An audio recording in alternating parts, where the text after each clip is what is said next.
இப்போ தெரியும் விடுங்க. எல்லாம் தெரியும். பின்னாடி பண்ணு, பின்னாடி நல்லா தெரியுது. அச்சுத்தி தான் தெரியல.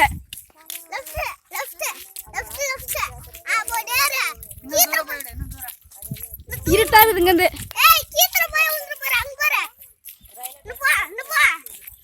வரணும் பொறுமை வாடா. அவங்க கிட்டே வா.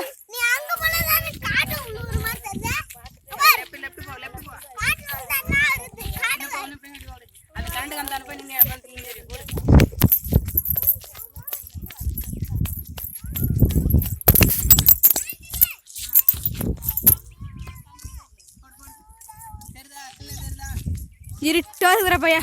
இப்போ கொஞ்சம் ஓகே. வரணும் பொறுமை வா.